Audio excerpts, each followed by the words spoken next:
Hey everyone, welcome to Great Day Radio's Smooth Jazz Artist Spotlight. I'm DJ Mikey D, bringing you the 411, and today we are shining that spotlight on an absolute force of nature. We're talking about the Los Angeles native, now London-based independent singer-songwriter Selina Albright. Now, if you haven't heard her name yet, where have you been? But seriously, let me tell you why she commands your attention. This artist has an almost supernatural way of evoking powerful, raw, emotional responses. It's not just singing, it's an experience. She's got this sultry, angelic tone, but then she'll hit you with these elaborate vocal arrangements and multi-octave wails that just pierce directly to the soul. Her spirit comes through the speakers, man. It's undeniable. Let's talk style. You can hear the legends in her voice, right? The elegance of Ella Fitzgerald, the soulful runs of Minnie Riperton, the sheer power of a Whitney Houston. But then you've got the smoothness of Maxwell and D'Angelo in there, the playful flair of a Beyoncé, the intimate vibe of an Amol Lerieux. It's a masterclass in balance. That blend is the key to her wild versatility. It empowers her to float from a straight-ahead jazz project to a deep R&B groove to a soulful house track without missing a beat. She's not boxed in, and that's so refreshing. And as a person, she's sassy, jubilant, she loves her high-quality food adventures. Follow her socials, you'll see she pulls back the curtain and lets you in. And then she does this magical therapeutic thing. She transforms those real-life experiences, the good, the bad, the messy, into these intimate, relatable lyrics wrapped in the velvety melodies. It's music that feels like a conversation with a close friend. Let's get into the hits, because the numbers don't lie. Her single, You and I, was chilling in iTunes Top 100 Jazz downloads back in 2020. Rewind to 2013, her release Brighter topped the UK Soul chart for a whole month, 4 weeks straight. Then her 2017 debut R&B soul album, Conversations, that's the one that really put her on the map internationally. People were listening from Tokyo to Toronto. 2020 was a big year too. She dropped 2 number-1 hit singles, Discovering and Holding On. But let's talk about the global moment, the one that's still ringing in playlists everywhere. Her biggest single worldwide, hands down, is the 2022 rhythm and blues hit Dishonest Smile. You know that song.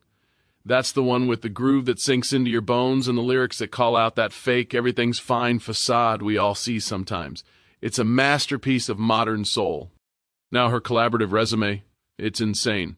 We're talking recorded features with legends like her father, the saxophone great Gerald Albright, the gospel icon Andre Crouch, smooth jazz giants like Peter White, Dave Koz, Rick Braun, David Benoit, Lynn Roundtree, Jonathan Butler. The list goes on. And just when you think you've got her pegged as a jazz and soul artist, she pivots. She's jumped into the electronic dance music world, working with DJs like Manufactured Superstars and Forcing Function. It shows yet another facet of her creativity. She's an artist, period, not a genre. But you know what might be even more impressive than the studio work? The stage. Her international performance history is a tour diary of dreams. She's done her own solo tours across the globe, and she's shared the stage with... Okay, take a deep breath, because I'm about to run through a Hall of Fame list. Pianists Jeff Lorber, the late great George Duke, Joe Sample, Brian Culbertson, Keiko Matsui. Guitarists Peter White, Nick Colleone, Adam Hawley. Bassists Marcus Miller, Gerald Veasley. Saxophonists, this is a whole league of its own. Gerald Albright, Maceo Parker, David Sanborn, Kirk Whalum, Steve Cole, Boney James, Jeff Kashiwa, Eric Darius, Candy Dulfer. Flautist Althea Renee. Trumpeters like Hugh Masekela, Rick Braun. And the vocalist she stood next to, Chaka Khan, Will Downing, Eric Roberson, Regina Bell, Algebra Blessett. The Temptations, come on. That's not just a resume, that's a legacy in the making. So what's next for Selina Albright? More incredible collaborations, more solo releases that we get to dissect and fall in love with, and undoubtedly more delicious food adventures that we all get to live vicariously through.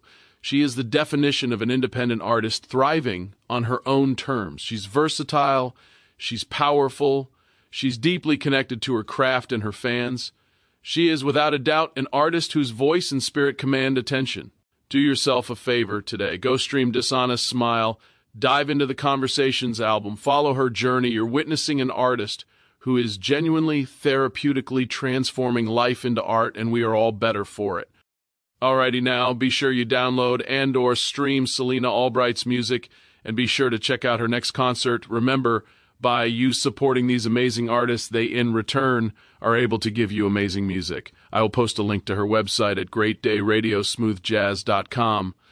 How about this for a transition? Next up, we will be recognizing International Women's Month. Stay locked in after this brief message. Hey everyone, welcome to the Hustle Blueprint. I'm your host, DJ Mikey D. Let's cut right to the chase today. We're talking about turning that side hustle dream into your main income stream. And this show is brought to you by the team that can actually make it happen, Mentorship Heroes. Their message is simple. Stop dreaming and start earning. You can launch your home business today. And I know what you're thinking. Mikey, that sounds too good. What's the catch? Here's the thing. There isn't one. They've got over 2 million members who are mastering a proven blueprint for affiliate marketing and online business success, and it's completely free to start. When you join, you get instant access to their world-class business bootcamp training. We're talking the fundamentals, the advanced strategies, the whole playbook. But they don't just give you the map and send you on your way. They give you the car, the fuel, and the GPS. You get exclusive done-for-you traffic tools to explode your leads. You unlock a library of more than 500 ready-to-use digital products and marketing resources. And maybe the best part? You're not alone. You benefit from live, round-the-clock support from real experts who are invested in you winning.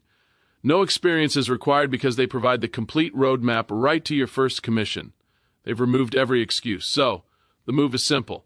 Get started right now by filling in your details for instant access. Visit mentorshipheroes.com. That's mentorship heroes.com. You'll get your login information sent straight to your email box. This is a real tangible step you can take in the next 5 minutes. All right, that's all the time we have. Go get that login. I'm DJ Mikey D. We'll talk soon. Welcome to History in the Mix. I'm your host, DJ Mikey D, spinning the tracks and dropping the facts. So we're rolling through March, and that means it's Women's History Month. I think a lot of us see the hashtags and the social media posts, but do we really know how this whole thing got started? Let's rewind the tape a bit. The roots go way, way back. We're talking March 8th, 1857. Picture this. Hundreds of women who worked in garment and textile factories in New York City.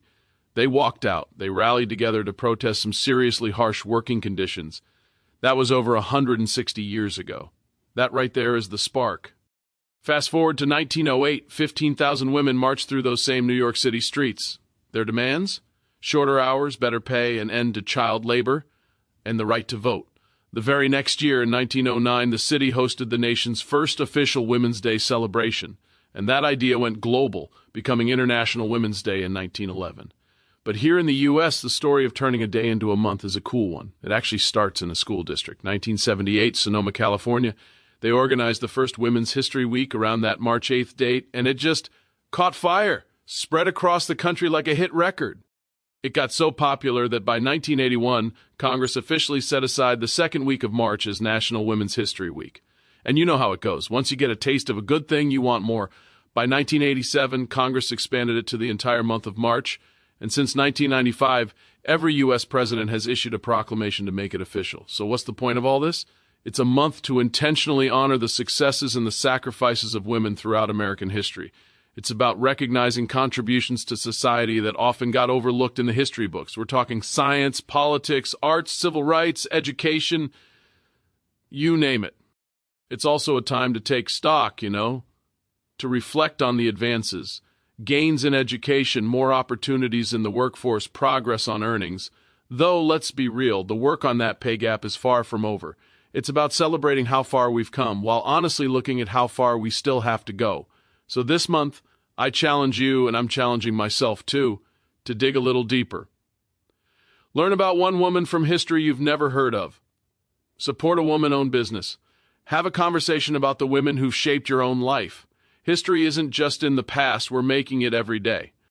Okay, before I wrap up this program, I have to discuss current challenges women are up against that I would like to discuss. We're going to unpack something that's been dominating the headlines and stirring up a lot of strong feelings. We're in the middle of Women's History Month, a time to celebrate achievements and reflect on struggles. But right now, there's a political firestorm that feels like it's pulling us back into history, not celebrating it. I'm talking about the proposed Save America Act. Proponents call it an election integrity bill, but for a huge and vocal part of the electorate, specifically for millions of American women, this legislation feels like something else entirely. It feels like a direct assault, an attack on their hard-won rights and their historical legacy. So let's get into it. First, what's in the bill? The Save America Act includes provisions for stricter voter ID requirements, significant limitations on mail-in ballots, and reductions in early voting periods. On paper, to some, these might sound like neutral administrative changes. But the reaction has been anything but neutral. It's been visceral. And to understand why, you have to go back, way back.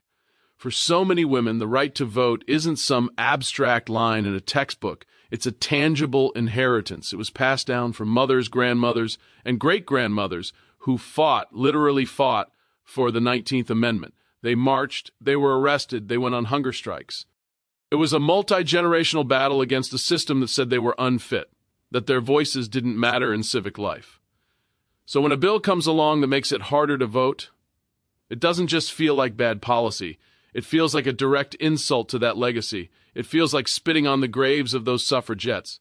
I spoke to a community organizer at a rally last week, and she put it perfectly. She said they didn't fight for decades just for us to have that right chipped away piece by piece. This isn't just about one election. It's about honoring that struggle. And she's right. But let's move from the symbolic to the practical, because this is where the bill really shows its teeth and why women are feeling so specifically targeted. Take the stricter voter ID laws. Seems simple, right? Have an ID. But for women, it's not that simple. Women are far more likely to change their names after marriage or divorce. That can create a mismatch between your driver's license, your social security card, and your voter registration. Fixing that? It's a bureaucratic nightmare. It costs money, it takes time off work, it's standing in lines at government offices. It's a hurdle. And it's a hurdle that statistically men just don't face in the same way. Then there's the reduction in early voting and inflexible polling hours. Who does that hurt? Think about the demographic that still in 2024 bears the disproportionate share of caregiving. For children, for elderly parents, that's women. A working mother can't just duck out of her job whenever she wants. She needs flexibility. Early voting weekends, extended hours, mail-in ballots, these are lifelines. They're what make civic participation possible amidst the chaos of real life. When you cut those options, you're not cutting convenience. You're cutting access. And for homebound individuals, for people with unpredictable shift work, for parents of newborns, again, roles where women are overrepresented, mail-in ballots aren't a luxury. They're a necessity. Removing that tool isn't neutral. It's a systemic obstacle. So when you layer the historical insult on top of these very real practical burdens, the intense mobilization makes complete sense. This isn't an overreaction. It's a calculated response. Women know their political power. We've seen it election after election. The gender gap is a decisive force. And whenever voting rights are threatened, women have a proven history of showing up, not just as voters, but as organizers, as phone bankers, as candidates. The Save America Act has acted like a catalyst, sparking a wildfire of grassroots action. It's postcard campaigns, community meetings, and yes, protests in the streets. They see this as a defining moment, a line in the sand. Because in their view, this isn't about securing elections, it's about securing a certain outcome by making it harder for a specific demographic to participate. And that demographic is saying, not again.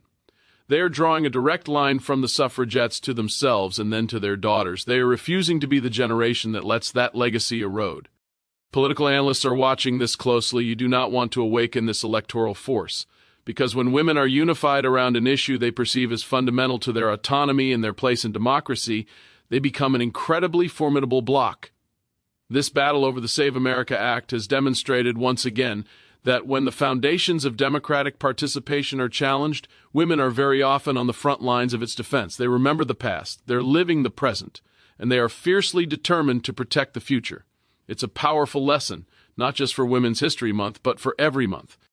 That's all the time we have for today on the front lines. This is DJ Mikey D, asking you to look beyond the headlines, understand the history, and listen to the voices that are rising up, because context is everything.